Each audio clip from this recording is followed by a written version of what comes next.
Again, my name is Montrese Terry with the City Park League. I want to first and foremost say thank you so much on behalf of the City of Toledo, JoJuan Armour. And what we do here in Toledo is we do have that piece of self-identity. As he talked about, this is the north side of Toledo. And there are some valuable things that JoJuan mentioned. We can't go into neighborhoods and not serve those communities and not engage those communities. So thank you so much. You're going to hear some information today. You're going to get some feedback that's really going to hit home. And I'll give you a case in point. Just this week alone, JoJuan had a chance to, which I really appreciate him. He had a chance to, he had an emotional week. Let's just say that it was emotionally charged. But I say that because he visited one of our schools and he met a young man that was 14 years old over near, and I'll just say over near the Monroe and Detroit area. This was a 14-year-old man who probably has some consequences that he's going to have to be faced with at some point in his life. But he was so traumatized. He was so traumatized about what he did and what he has done. It's hard for him to even be educated because he's thinking about survival. I'll flip over on this side of town. You saw in the news there was a second grader that brought a gun to school in Toledo, Ohio, right here. So when we talk about community and we talk about what's the need, it looks very different.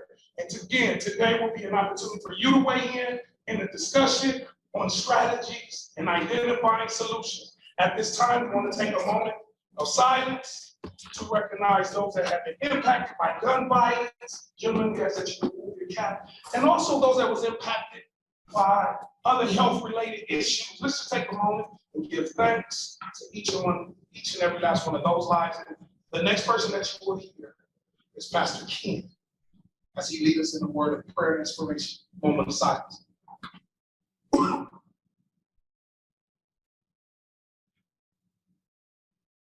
Thank you. Good afternoon. Good afternoon. It is good to be here this afternoon. And what a time that we find ourselves here. I just got an alert on my phone that another shooting has been confirmed here in the city of Toledo on Collingwood. I think we can all agree that we live in a time of tremendous suffering and anguish because of the violence that takes place. I think we can agree that we've lost too many of our young, especially male, of our children. I think we can agree that there are a lot of ills in our community, but I'm here to proclaim that there's hope. I'm here to say that the greatest asset that we have in this community, as well as any place, is right here in this room right now. Because God has given each of us gifts and talents. And it's time that we come together. It's time that we unify under the centrality of an active, nonviolent movement, that we no longer remain passive, that we take our communities back. I believe one of the ways that we do that is by building the family. Family structure is important. Important that we have those role models. I want to commend all the single parents who have raised children to go and to do great things. Support of the family unit to become strong again. We need to bring back the value of life. Like God created each of us in His image. And that gives you value. I don't care what you hear on the radio, television, because even in our music, it tells us a lot of negative things about who we are. But I'm here to tell you that you are the splendor of God's creation. And so as I want to commend all the people that have put this together and are saying that I'm sick and tired of what's going on. And I really feel that God is making a movement that this is not just going to be a time that we get together and have a pity party and complain and go back home and it continues. But I believe that this is the beginning of a grass movement and that we do have the power to take back our communities, to save our children, to save our, I'm gonna say elderly, and I'm an elderly person. But thank God that I'm able to still be back. But I see so many people confined as prisoners in their homes because they've lost control of the neighborhood. This is the beginning of a movement, and I'm so thankful to be part of this. So let us give God the glory and the honor for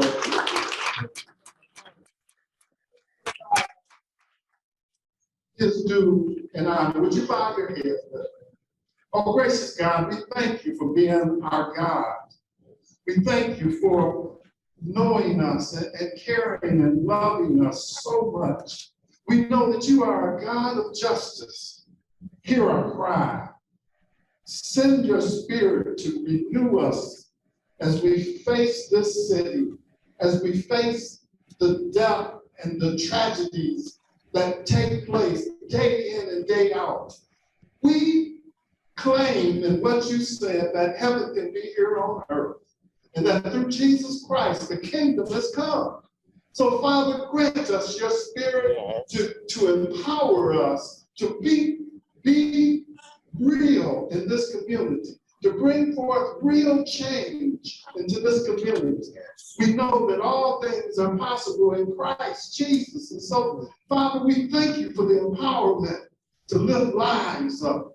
Empower us to do your will, and that is to love one another. Restore the family structure, that we know who we are in you, and that we have the value of being the supreme of all your creation. You had us in your mind before anything was created. And you made a place for us right now and right here in this community. Work through us, through your power and your spirit. We thank you and praise you. In Jesus' name we pray. Amen. Amen. One quick, like Frederick Douglass, and one of his quotes said, without a struggle, there can be no progress. That Tracy Johnson will come up and give you guys our pro. We still are in the pandemic, and so it's necessary for us to have our COVID protocols. Last week, those of you that attended, it was very encouraging. It was very energetic. It was very positive. But if the health department came here, we all got in trouble. So fortunately, with Principal Rand's giving us the opportunity to be in this building, he afforded us the opportunity to have breakout rooms so we can appropriately social distance and still maintain these conversations and work on these things. With that, Tracy. Thank you, JoJuan. As JoJuan said earlier, one of the things we want to make sure is that we were able to follow COVID guidelines and to ensure that we're all on the same track. So one thing we want to know is this: it's always important to know about the virus. To always understand and knowledge about. Hopefully, some of you have gotten the vaccine, and if that's your choice. Wash your hands as often as possible. Avoid, as we go through this post-COVID time period at this point, please also wear face coverings, because that's still required in our great state. When you cough, you cover your sneezes and your coughs, as well as much as possible. Clean and disinfect yourself. And always, we want you to monitor your health. So this is hopefully, as we move forward in this method, that we'll continue to become COVID-free as a city as well as a state. I'll turn it back over to JoJuan and introduce the guests. Thanks, Tracy. So before we go out, I want to give a shout out to the mayor. The mayor made it in. Thank you, Mayor, for attending. Senator Better also suggested that she would be here. So it's outstanding notoriety we're getting for not only the way that we are attempting to address gun violence, but the support that we're getting to address gun violence, which is even more important. So our next speaker is someone I have known. I want to read a short bio of her, but I just want to personally say I've known this person for over 10 years now. I think I met Dawn in 2011. She was overseeing programs or the reporting, the data information I was collecting in Human Outputs County. And through that process, she is now a doctor. She has effectively been able to create, matter of fact, off the record. So if you ever look up strategic prevention framework, right? So I was researching strategic prevention framework 5-6 years ago. And so it's online, you can YouTube, it's at the mental health department, it's their website. So in order to identify this process, which is what we're doing, to identify these steps, the strategic prevention framework, I heard the voice of the person that's on the video, and I called like, Don, is she on this video? And she was like, yeah, that's my video. So the process, it is just encouraging to know that the method and the process by which we are attempting to address this issue is data-driven, and it's proven to provide results. And so just some short information about Don.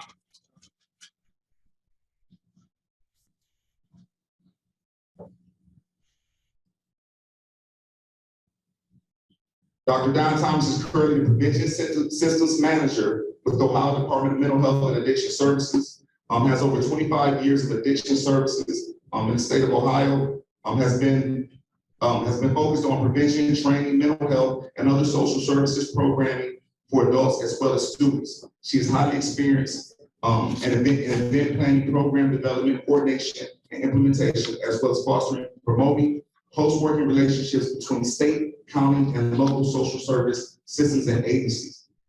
She is also currently the president of Be the Village. She is also the CEO of Dawn Rising Consulting. And with that, I give you Dr. Don Thomas.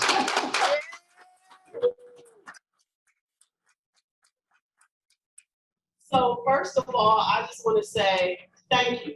Thank you to all the folks that showed up here face to face and online, because you could have been anywhere else on a Saturday afternoon. The weather is nice, right? We got a chance to get out. But the first thing that I realized is that you care about your community. And that's why you're here, because this place is packed. So I'm not going to be before you long. I want to talk to you about something that's near and dear to our heart, the Strategic Prevention Framework. And we call it the SPIF here in the state of Ohio, right?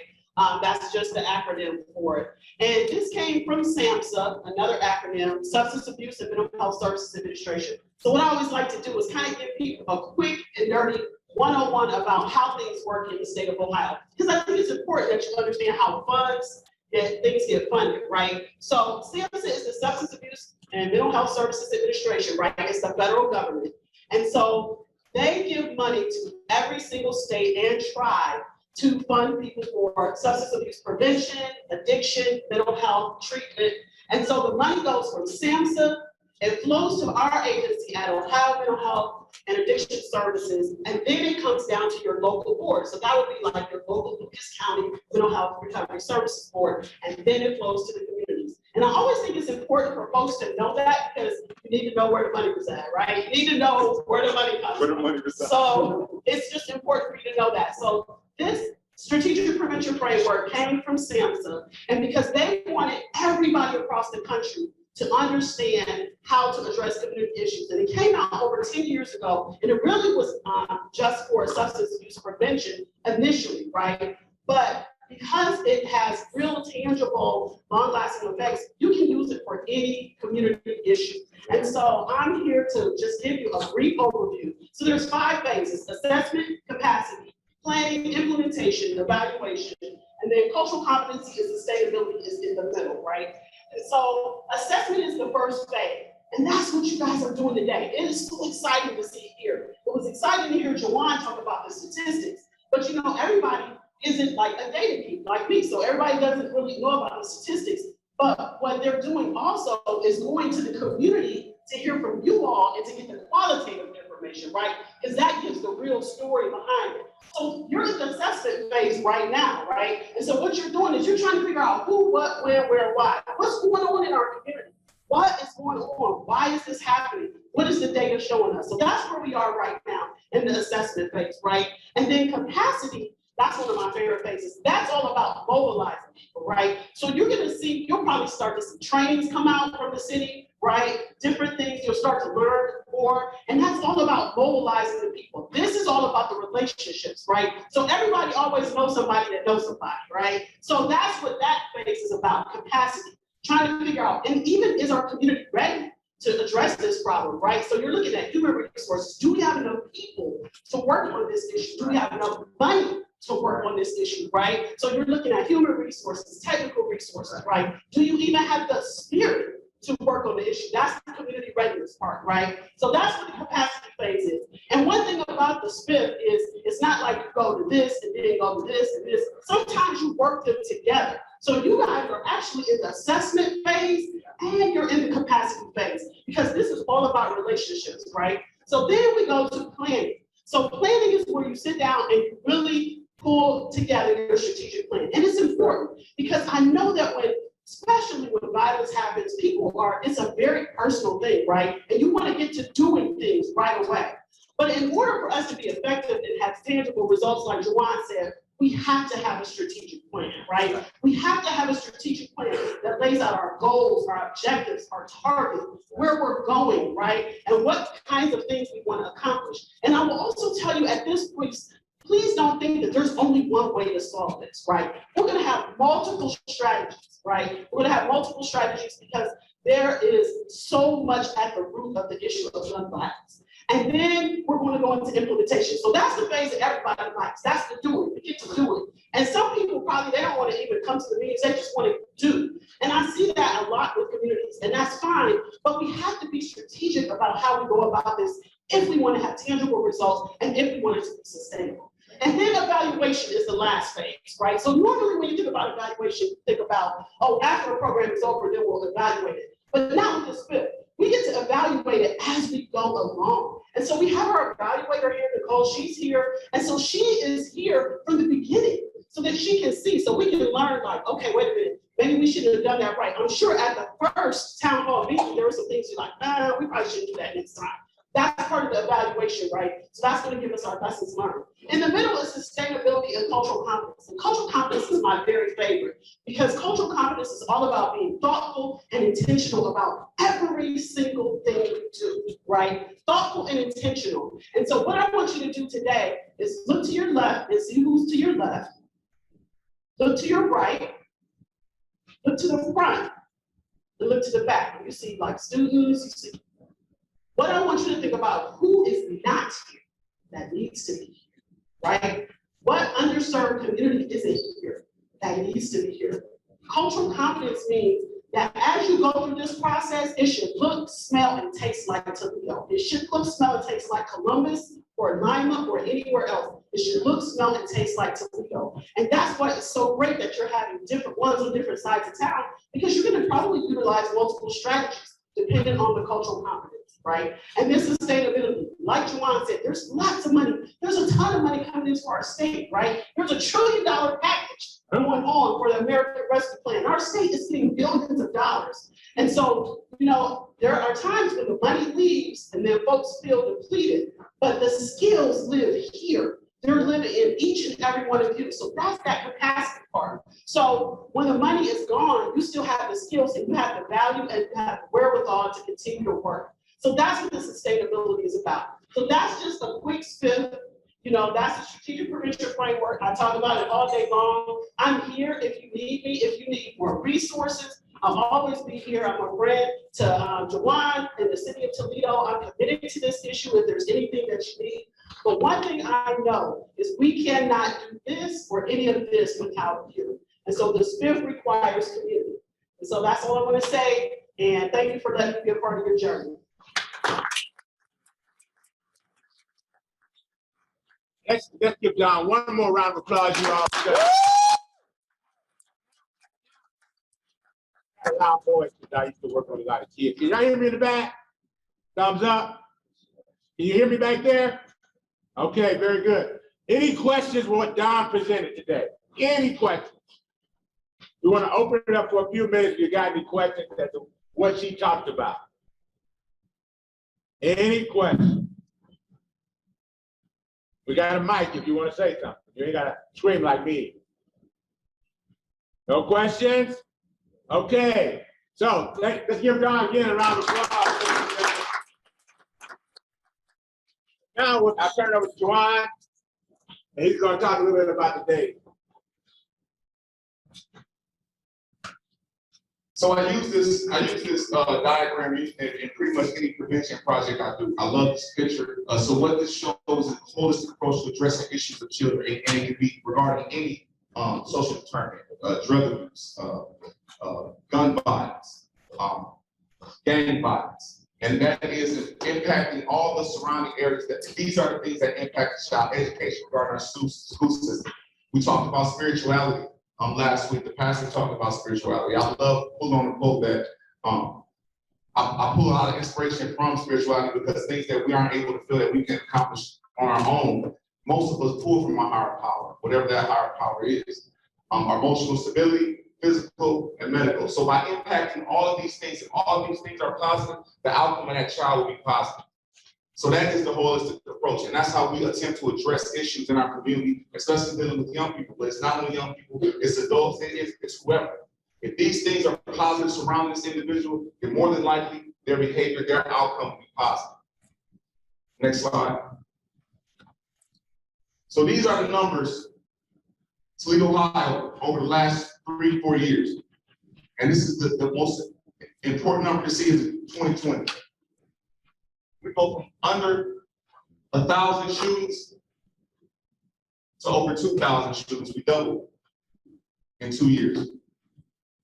Next slide. So obviously, if there are more shootings, there are more homicides. This is where we're at right now. And then after the picture speaks volume. And I've used this slide several times. I know some of you that attended the last one seen this slide. Anything I do, I'll show the slide because of the impact of the trajectory of where we're going. That in itself, the picture alone for 2020 speaks volume regarding homicides and death. And most of these are happening to young people. Montree spoke earlier about a child that I visited in Rogers. So I have partnerships with most of the principals I know personally. The principal at Robinson is, I grew up with. We went to elementary school together. He called me. I went over to speak to a little boy while I was there. I spoke to the school. But having this conversation is very similar to what the pastor said. It's no value on life. He's a shooter. He's 15 years old. He's already shot 2 people. He's been shot. What is his outlook on life? And that's what we're seeing right now. I have 3 other families I work with. I have 6 other kids I'm working with. All the kids I work with are active. They're very active. And so having this understanding with these kids and building this relationship with these individuals, with these young people, is more important than any kind of program that you can put in front of them. Because you have programs to affect those kids that are green and yellow, or those kids that are green are kind of making those right decisions, moving and progressing in the right way. You have those kids that are yellow who are on that borderline, moving in the right direction, but can be pulled in either direction. And then you have those individuals that are red, which is the kid Montree spoke about that I spoke to, and it broke my heart. Like I left, as soon as I left, I called Treese, I'm crying, like I was hurt. I have my nephew here with me. He's interning from St. John's. He's on his way to Cincinnati. He's interning with me on a week. And outstanding kid. And he happened to be in the room while I'm having this conversation with this young man. And when we got in the car, he was like, "Oh, wow, what's going on?" He couldn't, and he's a kid. And the child we're talking to is younger than him. And so to hear this information from somebody who's from the same city, similar backgrounds, single parent home, but moving in 2 different directions, he couldn't believe it. And he's a child. And so to hear this conversation with this young man, it just encouraged me to continue to do the work, because there's so many young people. And this child by no means is a bad child. He had a life. Like he is that child. If you passed him, had a conversation with him, he had a life. He is a leader, but he is so misguided. And I think that's what hurt the most. And having that conversation with him, he has so much potential. He could be anything, but he doesn't see it. His first gun was given to him by his father. His second gun was given to him by his uncle. So this is what we're dealing with. And he's not the only child we spoke to whose parents are giving them guns. This is the reality of the situation that we're working. This is what we're dealing with. I think somebody said that in the last town hall, like, where the guns coming from? Some of them coming from the parents. That's a fact. And so the climate of what we're dealing with is so vital. It's so important to address all these issues that impact our children. so that we can keep them believing in themselves, valuing life, having a sense of value for other people's life. And when I look at Cam, he makes me smile because my son's on his way to Kent State. And every time my son goes out, I pray for him because he's not in the life, but you don't necessarily be in the life to be a victim. So, it's just encouraging. You see young people that are moving in the right direction. Actually, at that point, you just said something very important. At this time, can every young person under the age of 25 that's in this room, can you stand to your feet real quick? Everyone, if there's a young person next to you under the age of 25, please stand. Please stand, please stand, please stand, please stand.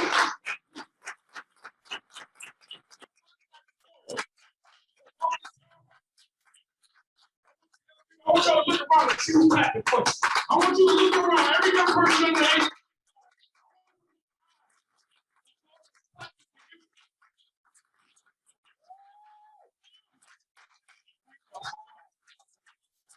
The energy. JoJuan said, let's have some conversation, not a town hall.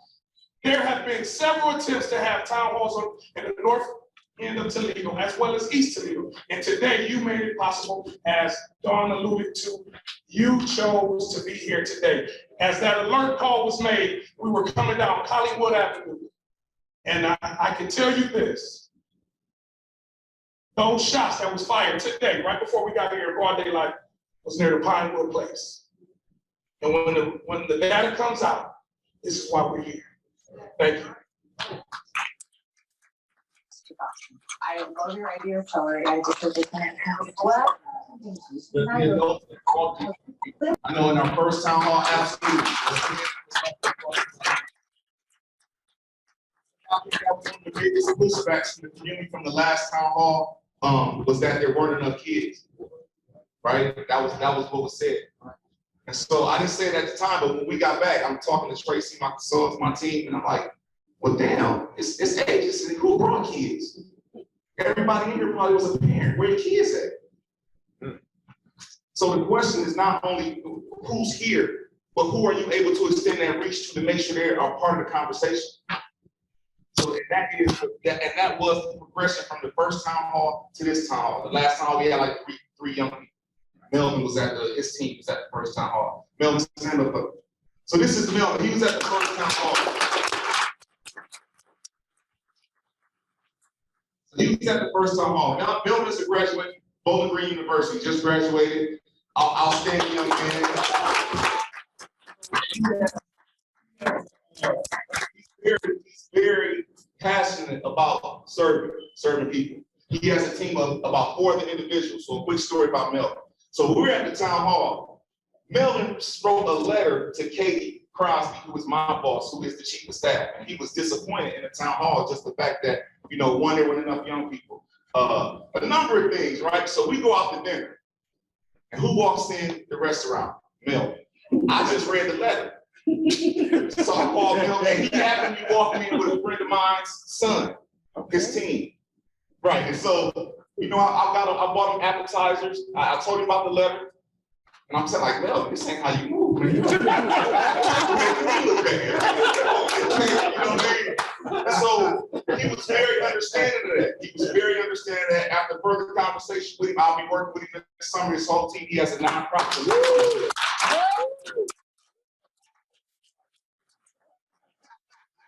So the point being is that he wasn't at the table, he wasn't at the first time I had the conversation, he wouldn't be in the position he is now.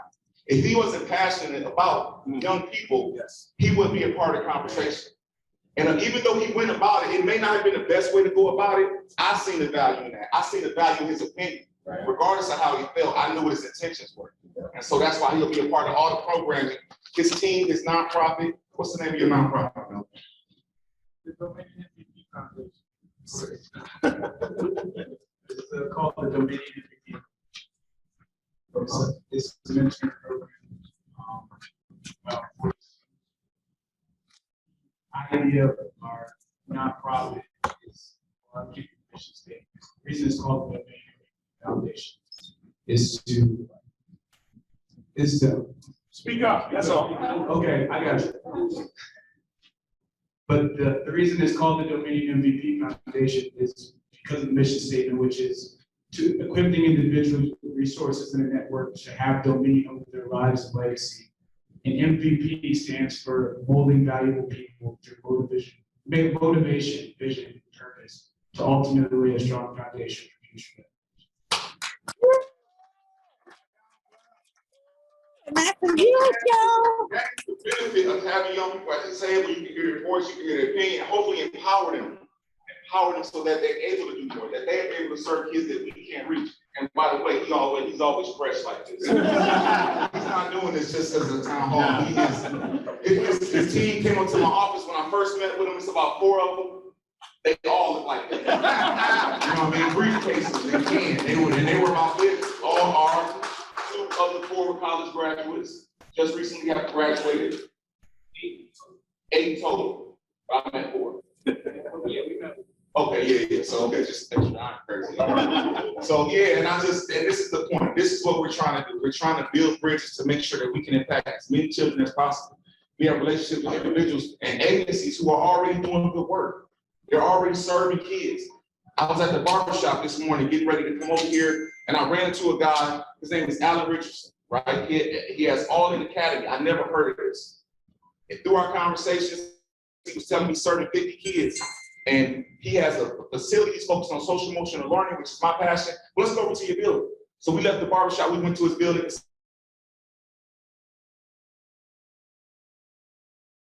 amazing. He got Ashland. Floors are turf donated by the Baltimore Ravens. And he had kids in there studying when I walked in. And this is 9 o'clock in the morning on a Saturday. He had 5 kids in there studying because they want to be there. Some kids, their home is the worst place that they can be. So if he has an opportunity, he has an outlet for these kids, why wouldn't I try to empower him instead of serving 5? How can you serve 15? So that is how we're going to change the direction of where we're going. And that's how we're going to work together to create some tangible changes. Tracy. Okay, let's give JoJuan another round of applause. I want you all to think about, I really want you to think about the importance of what the examples that JoJuan talked about young people. I want to ask, what I liked about Montrese, he asked how many young people was in the room. That was great. I want to know how many parents are in the room. Stand up, y'all. Raise your hand, stand up. Parents, come on.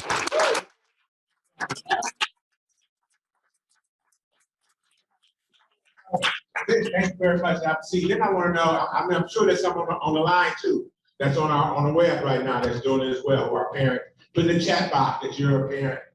Also, I'm wondering how many folks are associated with any school system? Any school system? Stand up. Raise your hand, stand up. Yes. School is critical. Thank you very much. School is critical. And that includes any elected people like Board of Education, anybody related to any kind of school. Right? Thank you. Any kind of school. Then I ask the question of you, I mean, how did you all have come because you feel like you're part of the community, is that right? Now, yeah, I'm gonna be like a Baptist preacher. Let's all hear something like response to something. We're gonna be here for a while. Let me get you, Pastor. Don't get me wrong. Let me get you. I know that's what I'm saying. Let me get you. So one of the things that we want to make sure today, I want to talk just a real little bit before we break out into our groups, so we can hear from y'all about what are some of the underlying conditions to bring about a Melvin or to deal with the other young folks in our lives that we have to deal with. Any of us, I don't care what side of town you live on. Let that settle for a minute. Because we know we're over here in this neighborhood, we're all tied to one garment of destiny. What affects you affects us, affects everybody else in the whole city. And what's so great about this is we're going to talk today about what we call the predictors of problem behaviors among young folks. The predictors. And I want you, if you have an ink pen or something to write on or put on your phone, I want you to write down communities that care. Communities that care. Communities that care. Communities that care. Write down communities that care online, folks. Okay? Communities that care. This is, I want you to Google it when you have a chance. Not right now, y'all, I need y'all to pay attention. But I want y'all, when y'all go home, I want y'all to Google this because this is a strong research of what problem behaviors or success behaviors among young people can happen if these things are in order. Y'all hear me? Yeah. Can I get a? All right, Somebody, okay, now that's what I want to hear. Y'all came to work. Come on, Y'all so, listening, y'all working today. so one of the things is communities that care out of the University of Washington. University of Washington developed this back in 77, 78. Still doing it in communities all around the country and around the world. But they found some indicators, the key indicators of positive youth outcomes. And you know what they said? You see that umbrella up there? Yep. They call those 5 domains. 5 domains in everybody's life. I don't care what side of town you live on, it's in everybody's life. 5 critical areas. I call them domains. We don't call them areas, but we just say 5 areas. All right? That if you impact those 5 areas, you impact young people. I'll let that settle for me. You impact 5 areas all at the same time, you impact the young folks. 5 areas. You impact the individual, the youth themselves or herself. You impact their peers, friends. You impact their family. You heard JoJuan talk about family, right? In this example, you impact family. Okay, you impact the school, the building that we're in, or schools like this. If you can connect with the schools and impact them at the same time, with that individual, have an impact on that individual life. And then you impact the community at large, which is what we're trying to do today, y'all. Next slide, please. So what I want to do is I want you to see that if we take this one and we look at just community, this is just a community risk factor, y'all. This is all community risk factor. And let's say if you had availability of drugs, if you had community laws that are favorable towards drug use, if you got the media, not to get y'all in the media now, don't get me wrong, but if you got other media in other communities that portray violence, if you have a lot of transitions and mobility, people moving around, right? If you have low neighborhood attachment, that means people ain't connected, but see, look what this community is showing right now. So if you have low neighborhood attachment, or if you have economic deprivation, I'm gonna let that one settle for a while. Because the greatest thing about any good prevention program, the community has to have good economics in it. There can be no poverty. There has to be employment. There has to be job development. There has to be opportunity for young folks to learn about economics. There has to be all kinds of things going on. Now click that button, please. Just hit it one time. Now look at there. Now, if you want to deal with problems of substance abuse or delinquency or teen pregnancy or school dropout rate or violence, and the community wants to deal with it, that's what the data shows. There's one thing on that list that deals with every school, every behavior up there. And what is that? I can hear y'all. Extreme economic deprivation. All right, now, so I'm telling you, JoJuan can't do this by himself. All right? So this is economic engagement in our community. Because economic deprivation, extreme, will impact every behavior in the community.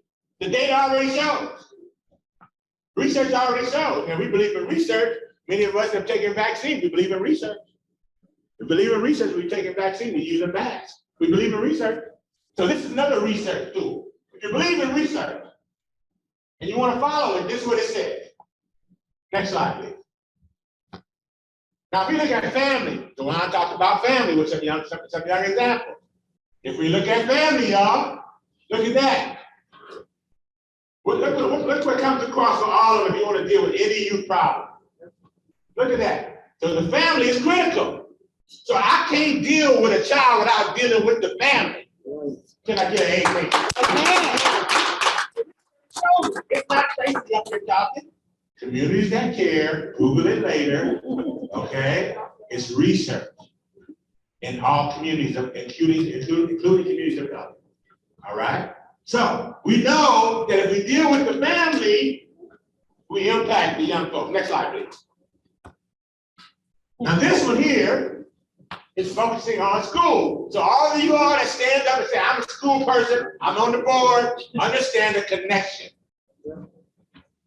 Understand the connection. Look what it says. If we're going to deal with any of those behaviors, what impact do we have, folks online? Chat in the chat box. What impact do we have? If we're going to review, if our kids are failing in late elementary school, that's a problem. If they don't have a commitment to school, that's a problem. So JoJuan can't do it by himself. Schools, he has to have a partnership with you all in the game. Next slide, please.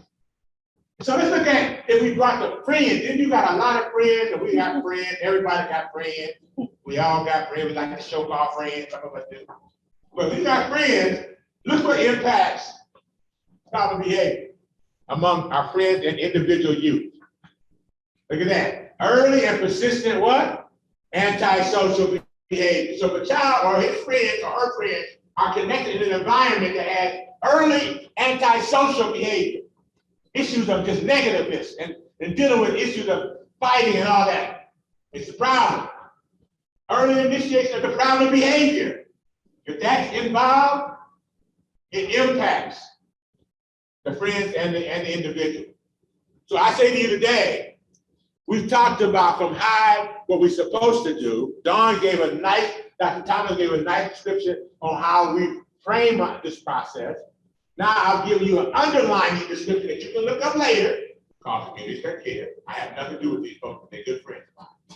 I've met them through my nonprofit organization that I help to do the same thing, using this. You want to impact, but you have to impact them at all 5 levels. Next slide. And then finally, well, I'll make sure we get you out, but you have put your name outside of you, but we're gonna have you sign up before you leave. We'll make sure you get a copy of this. Is that okay, y'all? Yeah. Y'all good with that? Yes, sir. So this repeats everything I just talked about. But at the end of the day, it takes those 5 areas working as a community collective to really truly impact the community. Next slide. So it takes us all. It takes every sector up there, you all, to impact our communities. Every sector. So if anybody from business, it takes you. Yep. Anybody from faith, it takes you. Parents take you. Youth takes you. The friends of youth takes you. Schools take you. Oh, so what I'm saying is we're all tied to one garment of destiny. And if we truly want to impact our community, then we'll bring those 5 areas together collectively so they're working simultaneously at the same time. But it's important that every group up here works together. If you're in youth serving organization, we got the wonderful YWCA out there. All those organizations, that are there that are out there that has agency tables you will get the chance to see is important. Next slide, please. So, what do we do next?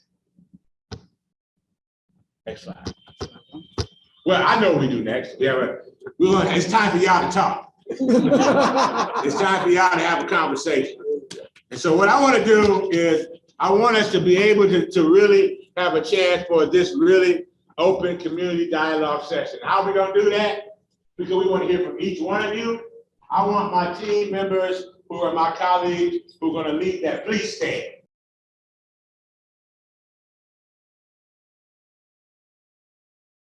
Yeah, we that's got great. some representation from folks from each of the groups online, as well as the groups that are here. We hope that you all had a chance to really present some things.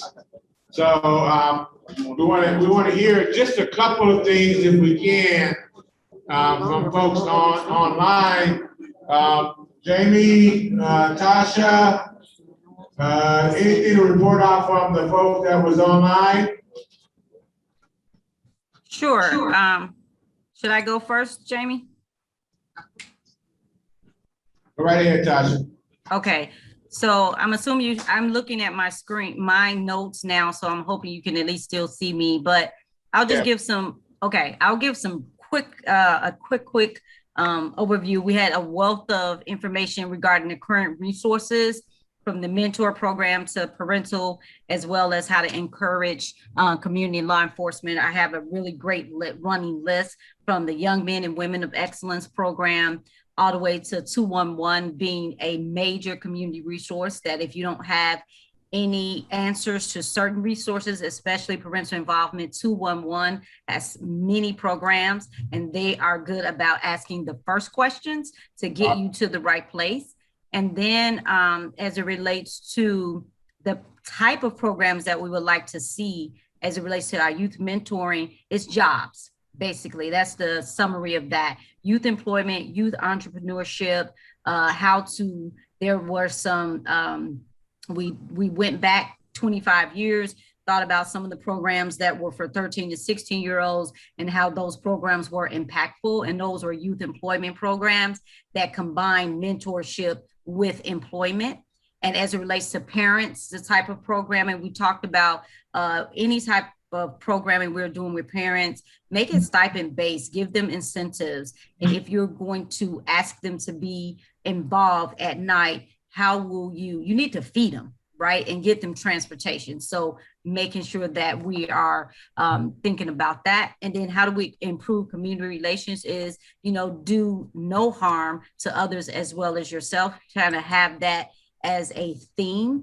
And then to start out with ethical education. We had a wealth of wonderful people on the call that talked about training, that our police need conflict resolution training, trauma-informed care training, mental health training in order to embrace the community, as well as how to get the community involved with the police. We should have police at events and environments where it's not a negative thing that's happening, but it's a festival or a fair or something that's positive where the quote unquote officer friendly can be there in the environment. And then lastly, we closed out talking about gun control and what are some things that we could do as it relates to gun control. And I'll summarize by saying this: a conversation needs to be had, right? About how can we control our parents? Can we support parents in educating their young people about guns? But also, how can we work with one another to understand what can be a policy and what shouldn't be a policy as it relates to gun control? So that's my quick summary on the wonderful conversation that our group had. So I hope I summarize it well enough without taking over too much time. Let's give Tasha and the group online.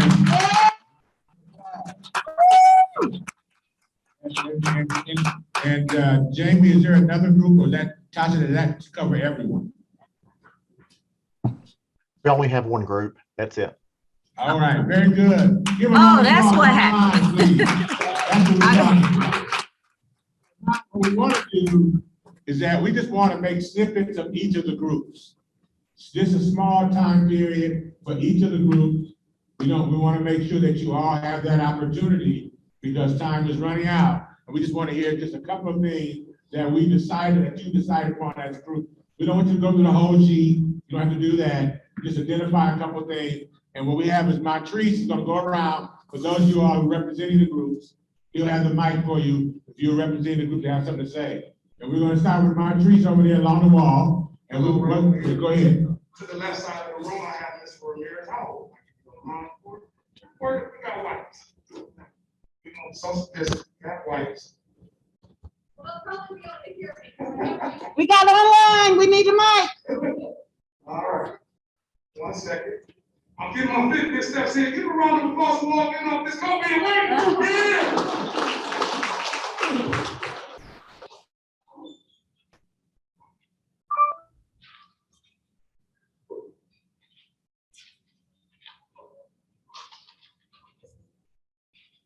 Hi there, I'm Sarah Ramirez. I'm the school counselor here at Woodward. I've been here for 22 years, so I got the job of writing and speaking because this is what I do. So our group thought that there needs to be a lot more, like we saw at the beginning when he spoke about involvement from the parents, involvement from the peers, involvement from the community to help solve this problem of our youth. There was a lot of conversation about whether we have programs that are available to youth or whether we don't have programs available to youth. And what I got out of that, and I think what the group got out, is there are a lot of programs out there, but these programs are not communicated in the best way that so that people know that all those programs are out there. Oh, my group, yes. The first thing we did was introduce ourselves, and our group is from a lot of different areas. Most of the group was from Toledo, but they represented a lot of different areas. There were North Toledoans, there were Old West Enders, there were South Siders, there was an East Sider in the group as well. And there were moms who were just worried about their own kids. There were grandfathers worried about their grandkids and maybe their great grandkids. There were people who are already involved in the community, trying to find ways to do more to help out with the community. So that is our group. All right, thank you very much. Give them a round of applause. Where's our next group, Mr. Tracy? I'll bring the mic. Who was with Dr. Marquita Robinson's group? We have Maurice. You can give them your mic. Or, okay, I'll bring it over here. Y'all gonna make it. Hold on, he's gonna bring it. All right. We're gonna give them all the mic. And I want to remind everyone, before you leave, if you want to get us out, please make sure you sign the sheet in the back with a marker, so we know that you're interested. There you go. There you go. There you go, sir. Tell us a little bit about your group and what you all talked about. We talked about resources in the city, at least on this end, that is either closed or has been abandoned, where kids cannot go and be involved in. But the biggest point that we talked about was law enforcement involvement and how they treat our kids in the community. That was the biggest thing. We've all come together to try to make things better for our kids. We're at the table of trying to open up things and money to help our kids. But one bad police officer could set us back 20 steps. So we need to educate our kids basically on how to interact with law enforcement. It was huge. Everybody that came to the table had something to say about that topic. So as we come together collectively as a group, we're making 3 steps forward, but the wrong police officer can take us back 20 steps. So how do we balance that? I am all about pro-police, but anti-corruption. So how do we teach our kids? Quick example, our kids in here 14, 15, and 16 don't know that they don't have to show an ID if no crime has been committed, about to be committed, or has been committed. But I've had police officers tell me they do it on a regular basis. They ask for your ID and nothing has occurred. And it happens in our community all the time. So that was one of the biggest issues that they wanted to tackle, of how we can bridge the gap between law enforcement and the community. All right, thank you. Now at this time, I'm going to repeat, but this next group is probably the most powerful group in the room. Oftentimes we talk about serving our youth and families, and we never give them the attention nor the time to speak to us. So I think it is in everyone's best interest to hear the most powerful group in the room.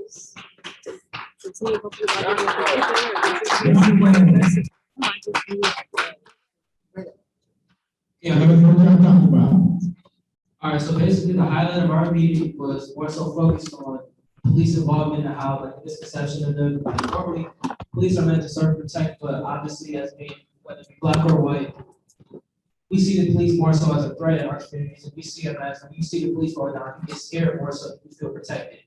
And at the end of the day, when these 2 kids see gun violence in the community, they see it as a problem, and then they see their parents face the same problems. When they're dealing that same stuff in their communities and they're dealing with that in their household, it has a profound effect on them and how they live their lives. So I'm gonna pass it on to him right here. He's gonna talk about how it affects them. I feel like the fact that we're getting scared of the police is because people are scared. They're gonna get shot and people are just gonna be rude at that because of their color or way they just look. And I feel like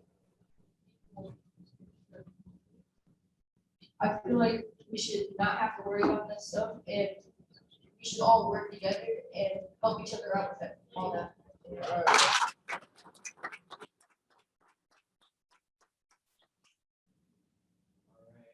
Next, we're gonna hear from Isaiah, things that he thinks the community should implement in order to make positive change. Hi, my name is Isaiah. Right now. Point guard in the world, he said. The best point guard in the world. Well, for me, coming from my mind, because I'm a basketball player, you know, sports is everything I think. But like, getting kids out of trouble is like putting back in programs, sports, all that.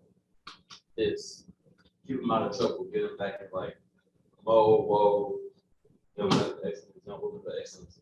You know, some I still do sometimes. Or getting them a job. Most of them do that. Get them a job. All I'm thinking about. Because you know, this summer I'm getting a job, doing summer school. That's all I have to say. Thank you.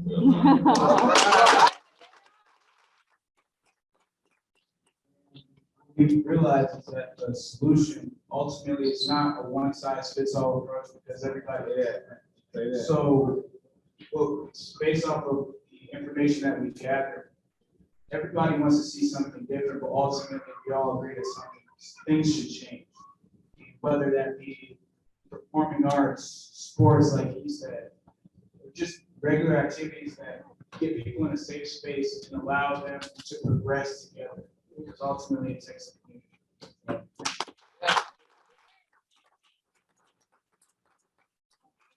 It's not to give, number one, the pillars into these young people's lives, the parents, the family members, the friends. Thank you, because these young men spoke very well about their. Also, I want to compliment that conversation with this gentleman right here that's holding the camera, Mr. Jaden Jeffers, our national. I have seen him on every major platform in the country. If you don't, just Google him. He that kid. Mr. Jaden Jeffers. When I asked Jaden, I always interview him. He always try to get me, but I always get him too. But I asked him about this particular community conversation. He travels the country, the world, seeing issues related to the public. And I asked him, what did he see different about this community town hall right here in North Toledo? And I'll let him expound on that. Well, I said the main thing was the youth. I mean, you guys just heard what they said. It was the youth that was you know, I think oftentimes when covering community events, the bunch of adults that have good solutions, but they're not being communicated well, they're not being executed well, and the group that's primarily affected isn't being heard. You can't make change without listening to the group that's being primarily affected.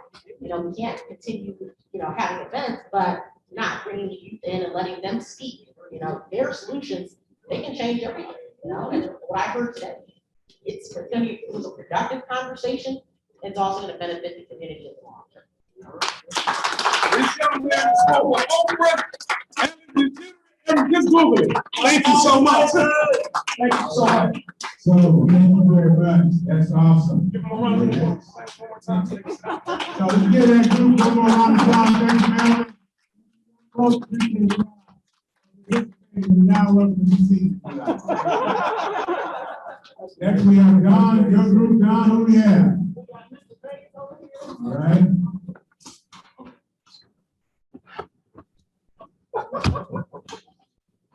Thank you so much. This is also awesome event to be a part of. This is my first time here. My name is Jacob Bates. I represent All In Academy. We do a wonderful job with young men and women right now but fitness and the arts. We use fitness and the arts to deal with social emotional skills as well. So in our group, we talked about a few things that to me are very important.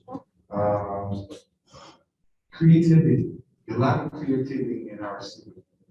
Giving these children a place to create, to be themselves, to experience art. We want to create programs that actually engage them, not subtract from them. Yes, we're living in a world of games and video games, but can we get kids where they're creating their own video games? They're using virtual reality to expand instead of subtracting from.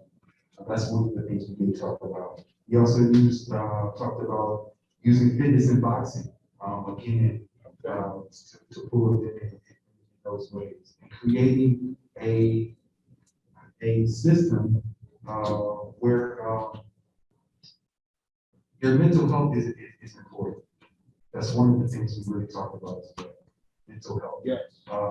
I do a session called music therapy session called introspection, where kids are able to express themselves. And sometimes it's things that the kids are listening to and that they're watching. That's glorifying these guns. So de-glorifying the guns or the lifestyle is the thing that we want to do, is to be able to create that as well. Yes. Thank you very much. Thank you. Let's give a round of applause.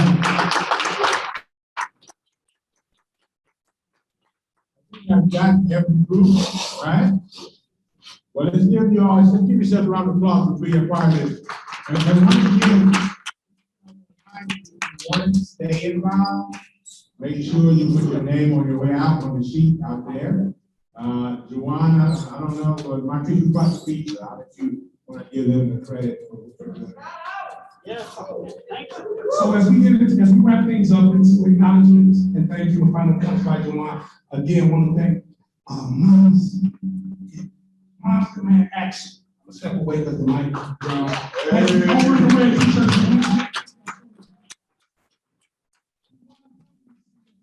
Our volunteers to make sure that each one of y'all got something to eat. It look like you come here to take some pizza home. But I will be remiss. That pizza, when we talk about feeding, was sponsored by, please stand up, Mr. Josh and his.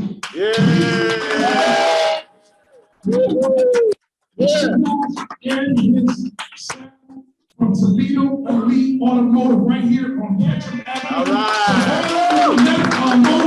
Auto mechanic needs some of the best quality pricing in the city. I done got a lot of cars fixed from this brother over here. Thank you for investing into this opportunity. Please support that gentleman. Snack packs were given by the Believe Center, Tanya Duran, over at the Believe Center. We're gonna talk to Tanya, tell them thank you. And there are so many more, don't want to miss anyone, but JoJuan, I'll let you deal with final acknowledgements, final thoughts. Yeah, I just want to make sure I tell you guys that it's been an amazing process, and the things that we're able to identify throughout this process have been outstanding. Through our first town hall, you guys don't know the themes that were created. Nicole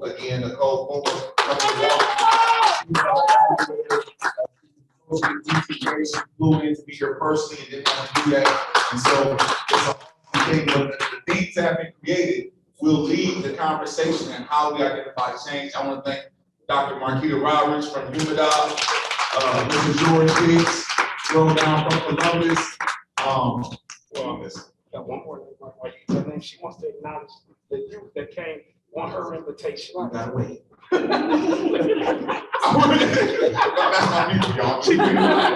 So, Dr. Don Thomas, who was able to Shemaine Marsh, the beautiful Shemaine Marsh. She working, she probably still working.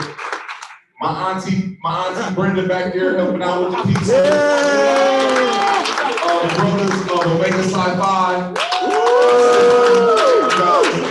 And all you guys for participating and being active and being a part of the solution.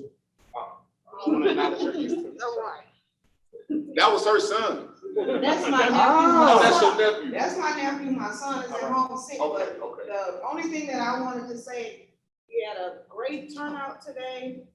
We had a nice turnout today. We learned different things from different people. That's what we have to understand.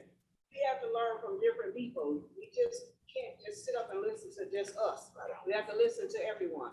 And to my kids who came out today, I'm so proud of you. You came by yourself. If you came out by yourself, so proud of you. So proud of you. If you came with a mom, a dad, or whomever you came with, I'm so proud of you. But this is what I want to say to my kids in Toledo, Ohio. My kids just want to live. And if you don't know the song, look it up. I don't know the man's name. My kids just want to live. And if you really want to make a change in Toledo, you talk to my kids. My kids, you can talk to me all day, but you need to talk to my kids. And I'm telling you, talk to the kids, they will find a solution. And all the programs that we have going on this year, I need them to go on continuously, not just for a year. I need it forever. And Toledo will go back to the way it was. I'm just letting you know how it'll work. And do what I asked you to do. Let my kids live. Amen. We also want to thank everyone that was online, Jamie. You guys participated. And hopefully, so next Saturday will be our final town hall. Be able to wait. If the registration goes up Monday, it's gonna sell out quick. It always does. Unfortunately, we can't, pack buildings, still in the pandemic, but we're working our way through that. So again, I appreciate you guys. Last reminder. So over here, this board, these are all the activities that's provided this summer, right? I brought this here so you guys can take pictures of it. On the table is the actual contact information for the different programs. It's over 100-some programs over here that we have this summer. So take your phones out, you can take pictures of it, share the information, share the contact, so we can make sure that our kids are in safe environments. We're going a step further and talking to gangs and letting them know that, we have to have safe places. Since Smith Park, there are gonna be activities here 9 to 5, Monday and Thursday. Like, know that these are kids up here.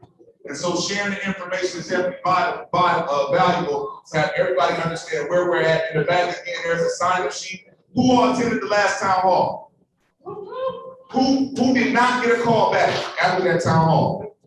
So everybody got a call. All right. So it's important that we are engaging everybody that wants to be a part of the solution. You will be a part of the solution. It's not just conversation we having. We're about real change and we're about making a difference. So put your information up there if you would like to be a part of the solution. I promise you will get a call back and see how you can help and create solutions for our community. With that, thank you guys very much. All right.